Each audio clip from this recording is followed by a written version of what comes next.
Hey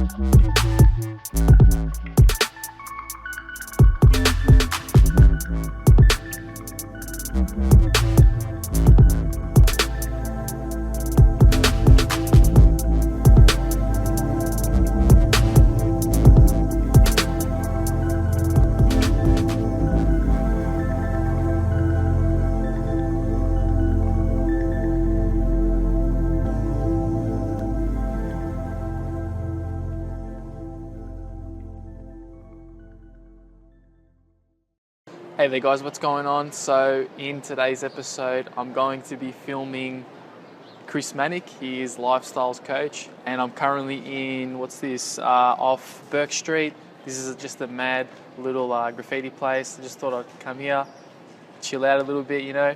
Yeah guys, so in today's video, it's about, you know, getting out of your comfort zone, doing things that you're not really comfortable with, and I think Chris really preaches that very well. That's his whole mantra, that's his whole lifestyle at the moment currently. So I urge you to, you know, break out of your comfort zone and do things that you normally wouldn't do during the day. You know, I'm not gonna lie, you know, I didn't really want to shoot here in front of all these people, but you know, here we go. That's what I'm doing. I'm getting out of my comfort zone, and I urge you to do the same thing. So guys, enjoy the show. Much love, much peace, and remember to become your best ever version. Thanks. Welcome to the Kristian Buddy Show. My name's Kristian Buddy, and today I'm here with Chris Manak. Thanks for joining me, Chris.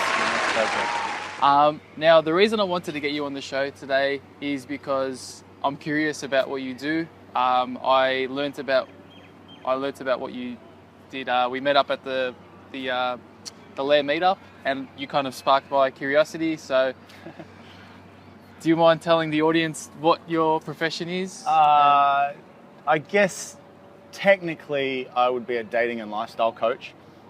Essentially, I take guys out every day. I teach them to approach girls, and in the process of doing that, they grow. They get over their insecurities. They become stronger men. They tend to become more invigorated in life and enthusiastic about life. And yeah, that's basically it. So I spend a bit of time with them, and I just push them week after week, day after day, session after session to jump out of their comfort zone and to grow and to approach girls, to go on dates, to, you know, whatever they want in that regard, but to, let me put that on silent. Yeah, so that's essentially what I do. That's awesome. How did you get started in this whole field? A long time ago, about 11 years ago, I went through a breakup. I realized that I didn't really know how to go about meeting people, girls. So I just started approaching, and yeah, I just kept at it. I kept at it for many years. By the time I got to Melbourne, about 8 years ago or something like that now, yeah. You know, people were asking me to take them out. You know, this was never my intention. I didn't actually really ever want to coach because it was my hobby. I enjoyed doing it. I worked through the week. I went out on the weekends. That's what I did. That's what I enjoyed. I didn't want it to become something that I had to do, yeah. But over time it just kind of evolved. I started doing it on weekends. You know, Friday, Saturday night I'd go out, and now I've been full-time for, you know, quite some time now. So it's you'd say more of a gradual thing that you've kind of just... Yeah, it's like I fell into it, and then the snowball, yeah. It just continued to snowball, and here I am today. Wow, that's really cool.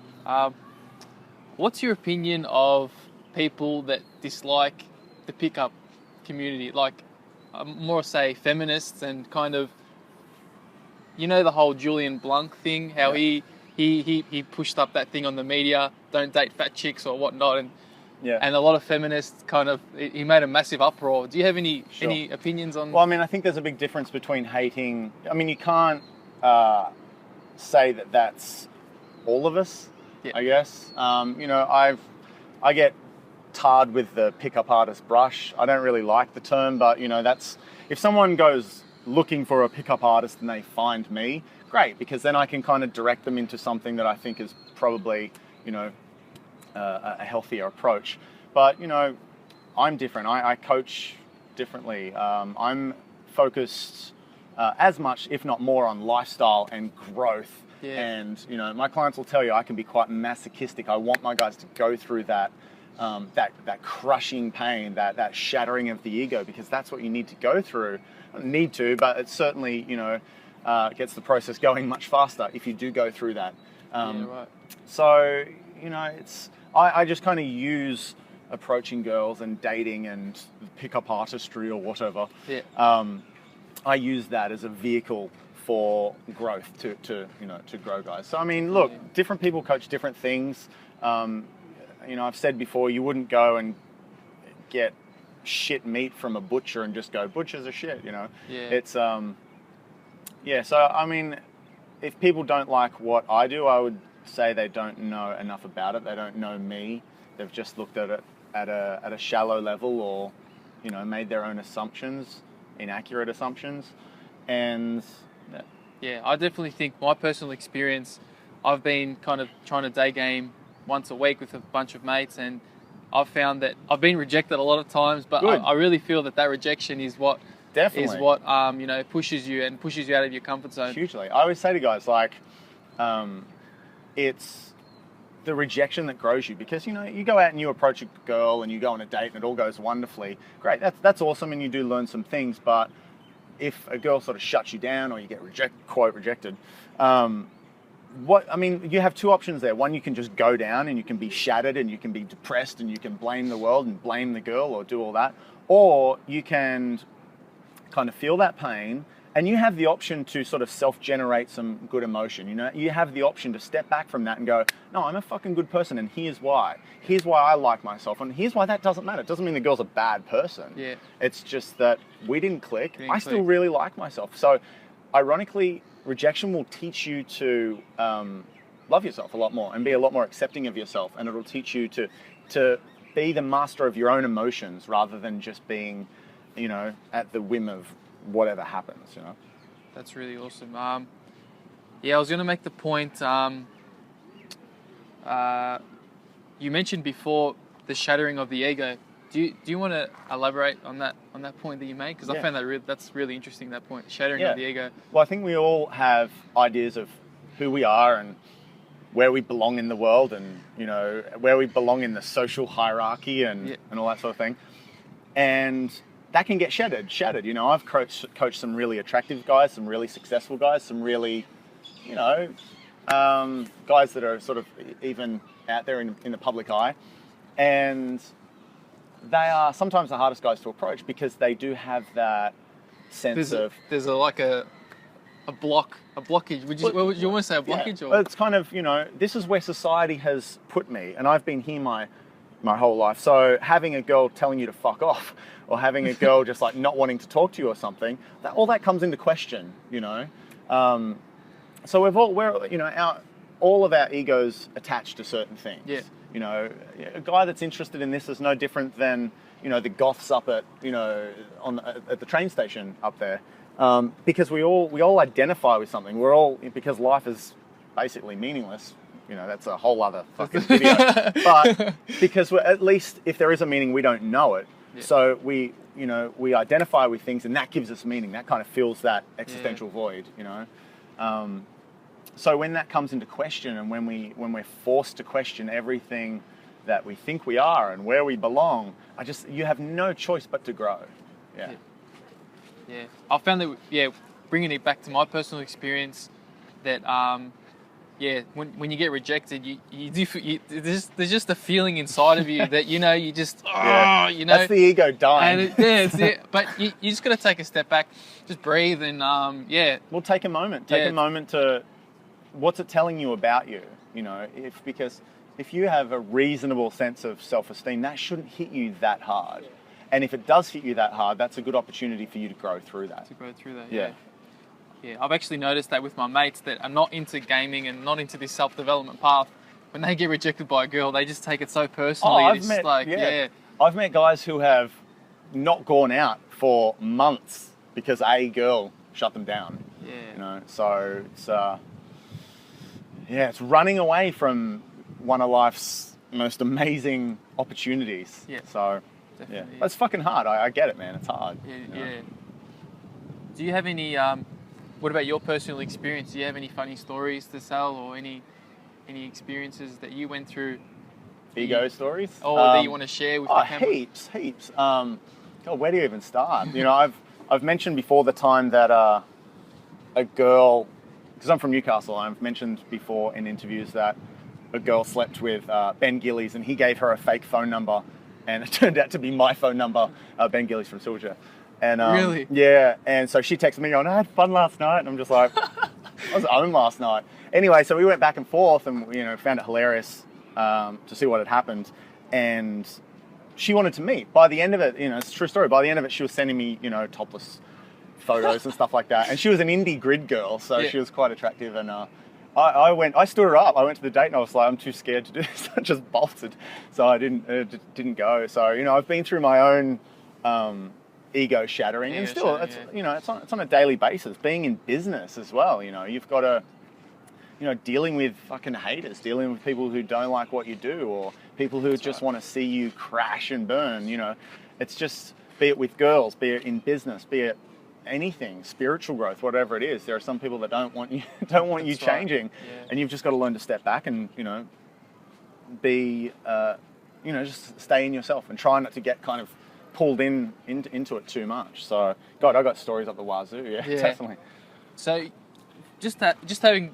Because we haven't known each other for a while, but just kind of talking with you, you seem like a very spiritual person. Just from first impressions, and we were talking about meditation. I've recently gotten into meditation. You've obviously been doing it a lot longer than what I have, so I kind of admire that. Do you want to share your journey into meditation and what you found, your personal growth, how you've... Yeah, sure. So I've meditated for about 4 years now. Yeah. I do 20 minutes a day. Basically when I wake up. I've gone through periods where I've tried to do 2 lots of 20 minutes a day, but which of course it's doable, but it just gets fucking hard after a while. So I find that if I just wake up and I've got a little chair next to my bed, I wake up and I do it. I've had it before where I've not been alone, so I've woken up and gone to the bathroom and sat there and just meditated. I find it, there are a few things that keep me a lot more balanced. They keep me quite balanced, and meditation is one of them. Yeah. And I know it's such a woo-woo thing, such a popular kind of, I meditate and I do Bikram, but look, I mean, to step into that cliche realm, I find it really does balance me. And I don't do any form of meditation or anything. I just sit, I set my alarm, I sit kind of comfortably in my chair and I close my eyes and I essentially wait. I just try and be aware of my thoughts, be aware of where my thoughts are going. So I don't, meditation for me isn't this fight against my thoughts, like, I had a thought, I just kind of sit with my mind for 20 minutes. And I find that that's what meditation is for me. It's just because we live in this world of fucking phones, phones and signs, and it's just this chaotic world we're very, very stimulated. So when you force your brain to sit there for 20 minutes or whatever it might be, without that stimulation, it's like a spoiled fucking kid. It just starts going, do stuff, it starts throwing things at you. And that's right. But over time, you just learn to settle it much quicker. Yeah. And if you can learn to do it in your bedroom, then you can learn to do it in social situations. You can learn to overall, I think it's called walking meditation or walking Zen or something like that. It's this state of when you've meditated consistently for long enough, it does start to carry over into your everyday life, and you have a bit more of a, Zen feel about you, I guess. Zen feel about you. Yeah. Oh. I was going to say something. I forgot what I was going to say.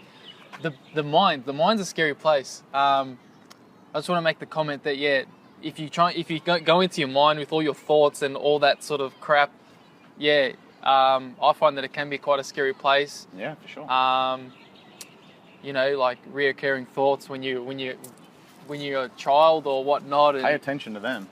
That's it's not a place that you got to be ready to kind of delve into that sort of side of things.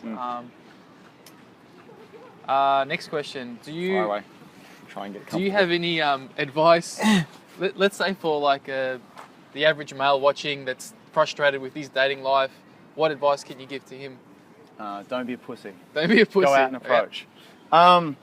No, I think number one, realize that it's within your realm to change. You know, you're not a victim of circumstance, so stop fucking blaming the world, stop blaming women, stop blaming whatever you might be blaming. That's not all guys, but certainly is some guys. Yeah.